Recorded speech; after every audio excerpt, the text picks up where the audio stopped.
नमस्कार दोस्तों, स्वागत है आपका हमारे आज के करंट अफेयर की क्लास में। शुरुआत करते हैं अपने पहले करंट अफेयर से कि केंद्र सरकार का असम और नागालैंड के साथ खनिजों को लेकर के एक एमओयू हुआ है। केंद्र सरकार का असम और नागालैंड के साथ त्रिपक्षीय समझौता। भारत है वो पेट्रोलियम जो है अपने उत्पाद हैं, जो कच्चा तेल है उसका तीसरा सबसे बड़ा उपभोक्ता है।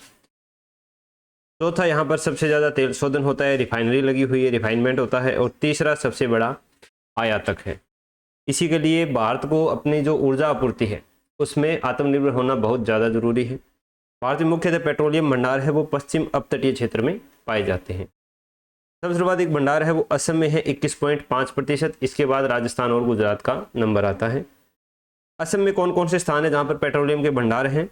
डिगबोई, नाहरकटिया, लकवा, रुद्रसागर, लखवानी। राजस्थान में बाड़मेर, गुजरात में अंकलेश्वर, लुनेज क्षेत्र, कलोल, मेहसाणा और अलियाबेट। ये आपको याद कर लेना है कि कौन सा क्षेत्र है वो किस राज्य से संबंधित है। फिर 11 जून 1897 को राम प्रसाद बिस्मिल की जयंती हुई, जन्म हुआ था, तो इसीलिए इनकी जयंती मनाई गई है। तो उनके बारे में थोड़ी सी बातें देख लेते हैं। 1897 में उत्तर प्रदेश में जन्म हुआ। स्वतंत्रता संग्राम में इनके प्रमुख योगदान थे। आर्य समाज से जुड़े हुए थे। मैनपुरी षड्यंत्र 1918 में आंदोलन को वित्त पोषित करने के लिए सरकारी खजाने को लूटा था। मातृवेदी क्रांतिकारी संगठन की स्थापना की गेंदालाल दीक्षित के साथ मिलकर के। हिंदुस्तान रिपब्लिकेशन एसोसिएशन 1924 में सचिंद्र सान्याल और जदू गोपाल मुखर्जी के साथ एचआरए के संस्थापकों में से एक थे। काकावी षड्यंत्र केस में इनको फांसी हुई थी। ब्रिटिश खजाने को इन्होंने लूटा था। इसमें बिस्मिल, राजेंद्र लाहिड़ी, अशफाकुल्ला खां और रोशन सिंह को मौत की सजा दी गई थी। इनका साहित्यिक योगदान देखें तो राम, अज्ञात और बिस्मिल उपनामों के तहत उर्दू और हिंदी में कविताएं लिखी, और मन की लहर इनका काव्य संग्रह है। अभी सुप्रीम कोर्ट ने एक बयान दिया है कि पर्दे के पीछे अभी भी लिंग की जांच हो रही है। कानून को सख्त करवाया जाए, कानून को क्रियान्वयन है वो प्रभावी रूप से किया जाए। इसी में उच्चतम न्यायालय ने जो पीसीपीएनडीटी एक्ट है 1994 उसके प्रभावी क्रियान्वयन के लिए आवश्यकता है वो दोहराई है। पीसीपीएनडीटी मतलब गर्भधारण पूर्व और प्रसव पूर्व निदान तकनीक, preconception and prenatal diagnostic test. क्यों इसमें जरूरी है? लिंगानुपात में असंतुलन है वो लगातार अपना बढ़ता जा रहा है। पितृसत्तात्मक समाज में पुत्रमोह के कारण विवाह संबंधी रीति रिवाज, क्योंकि लड़कियों को दहेज वगैरह देना पड़ता है इसलिए, और प्रत्येक स्तर पर लैंगिक भेदभाव है वो अभी भी समाज में व्याप्त है। वैश्विक लैंगिक अंतराल report, global gender gap report 2025 में भारत की रैंकिंग है वो 148 देशों में 129वें स्थान से गिरकर 131वें स्थान पर पहुंच गई है। वो जो लगभग एकदम निचले पायदान पर भारत है वो जा पहुंचा है, क्योंकि 1991 में 945 लड़कियां थी प्रति 1000 लड़कों पर। 2001 में ये 927 हुई और 2011 की जनगणना के अनुसार ये 1919 रह गई है। लिंगानुपात बढ़ाने के लिए कौन कौन सी सरकारी पहलें की जा रही है? बेटी बचाओ बेटी पढ़ाओ अभियान है, बेटियों के कल्याण के लिए योजना है ये, और मिशन शक्ति के साथ इसको एकीकृत किया गया है। सुकन्या समृद्धि योजना है, इनको वित्तीय सुरक्षा और सशक्तिकरण के लिए, और प्रधानमंत्री मातृत्व वंदना योजना है। अब दूसरी संतान के रूप में बेटी होने पर वित्तीय सहायता है वो प्रदान की जाती है। इसके बाद में जो सुप्रीम कोर्ट है उसने गृहिणियों की जो आय है उसको 30,000 रुपये प्रतिमाह निर्धारित किया गया है, क्योंकि एक केस हुआ था जिसमें एक्सीडेंट का केस हुआ, जिसमें जो एक तरह से हर्जाना देना होता है तो वो बहुत कम रुपए उसकी आय मान करके दिया गया था। लेकिन सुप्रीम कोर्ट ने शीशराम और अन्य बनाम सुरजीत मामले में 30 रुपये प्रतिमाह निर्धारित किया है। सुप्रीम कोर्ट ने बोला है कि गृहिणियां राष्ट्र निर्माता है और महिलाओं द्वारा किया जाने वाला अवैतनिक देखभाल एवं घरेलू कार्य भारत की जीडीपी में लगभग 15 से 17% का योगदान देता है। तो यही है चीज़, और इसको हर प्रत्येक 3 वर्ष में संचयी रूप से 10% बढ़ाया जाएगा।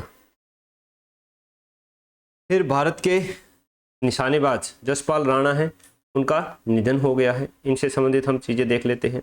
ये शूटर थे और द्रोणाचार्य अवार्ड विजेता हैं। मनु भास्कर के ये कोच रह चुके हैं।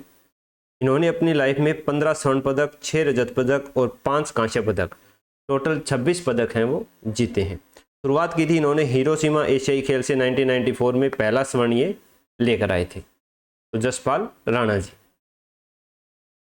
फिर राजस्थान में इस्लामपुर पंचायत है जो झुंझुनू डिस्ट्रिक्ट में पड़ती है, उसका नाम बदल करके श्री रामपुर करने की सरकार की योजना है, जिसके विरोध में लोग आए हैं।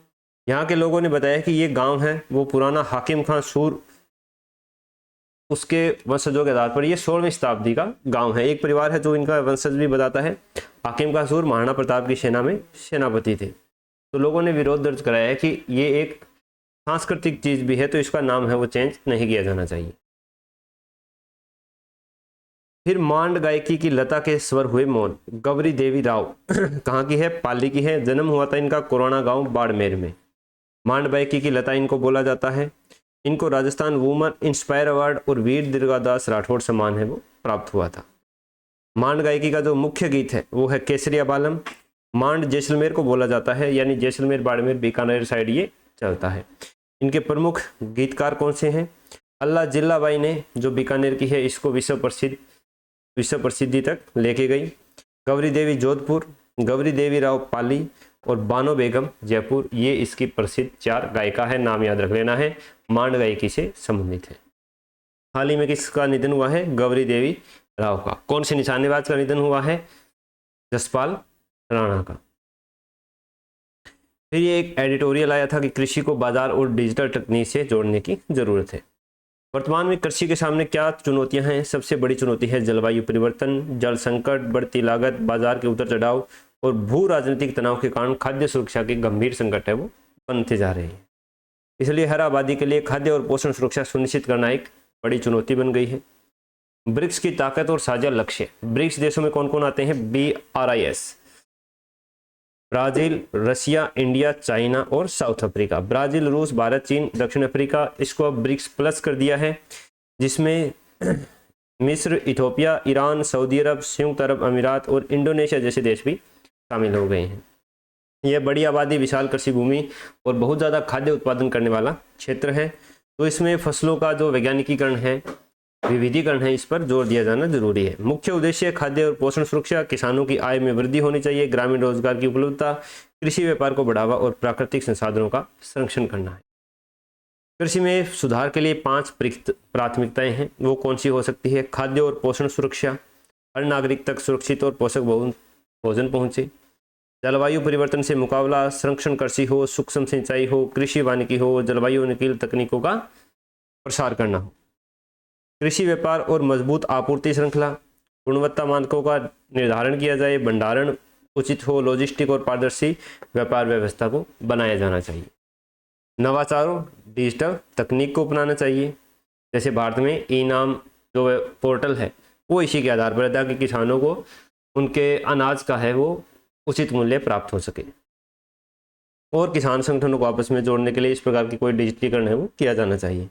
ग्रामीण परिवर्तन हो, ग्रामों तक बिजली, इंटरनेशनल प्रोसेसिंग यूनिट वगैरह है वो पहुंचाई जानी चाहिए। महिलाओं को सम्मान है उसमें भागीदारी है वो बढ़ाई जानी चाहिए।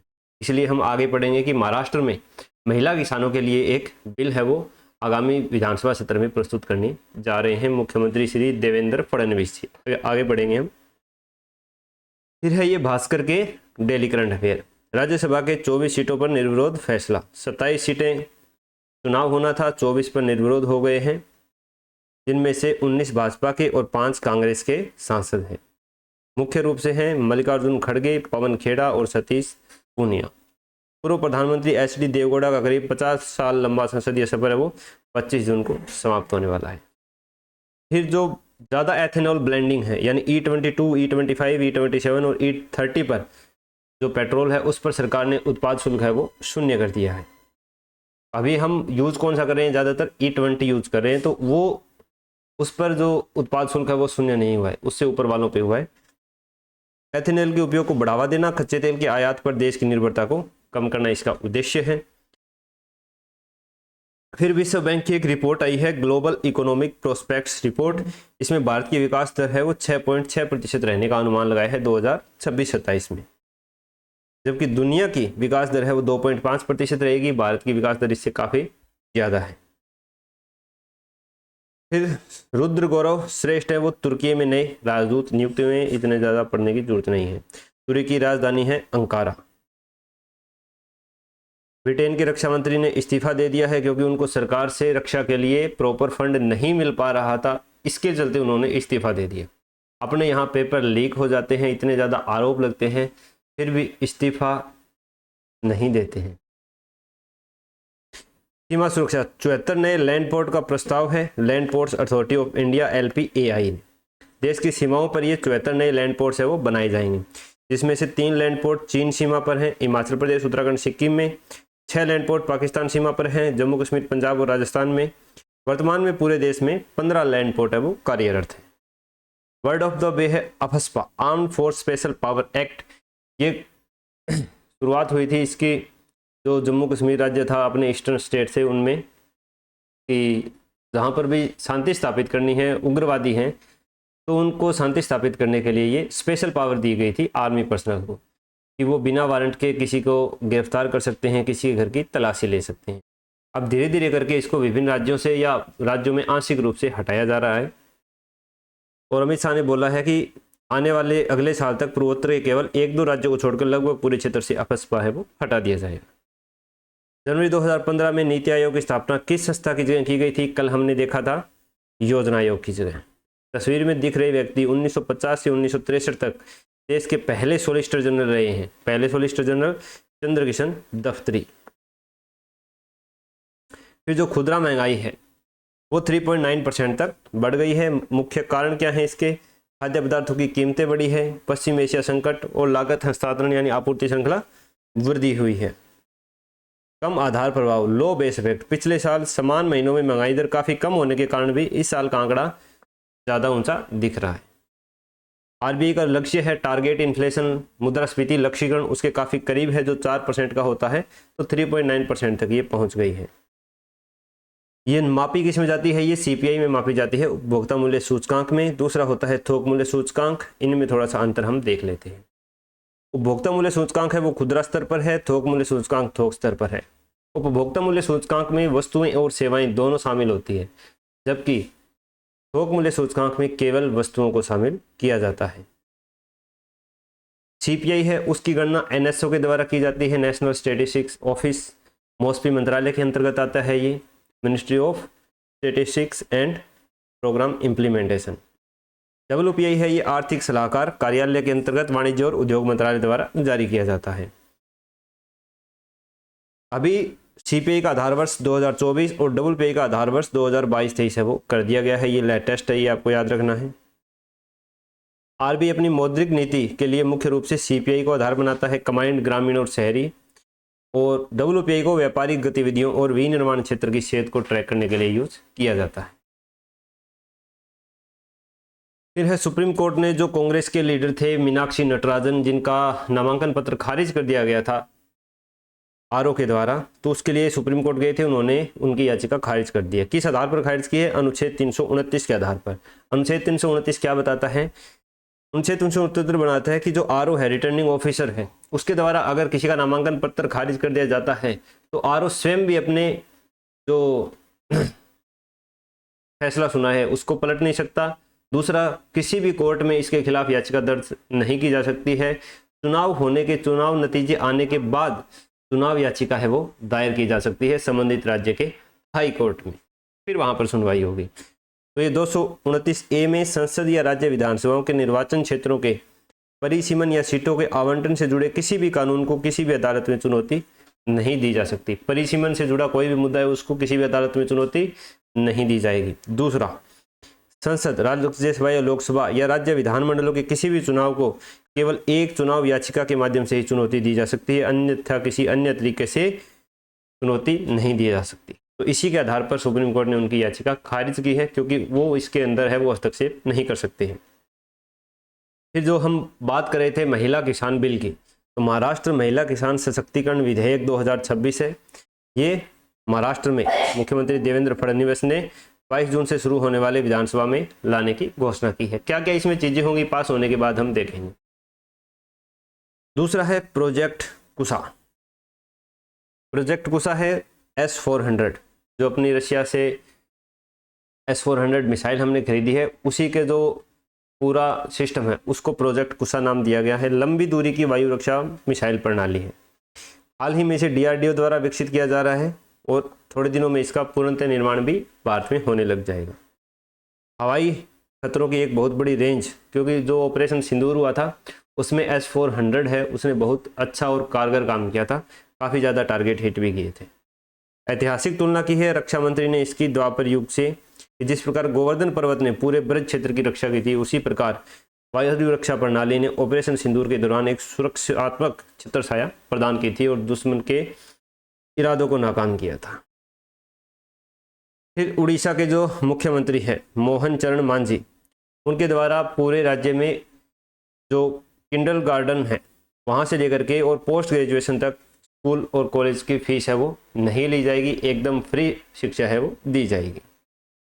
अब आप बार बार बोलते हो कमेंट में कि सर लास्ट में 2% कराओ, 3% कराओ, तो आज हम 3-4% लेके आए हैं। उत्तर इनके साथ में ही है, यहाँ से देख लेते हैं।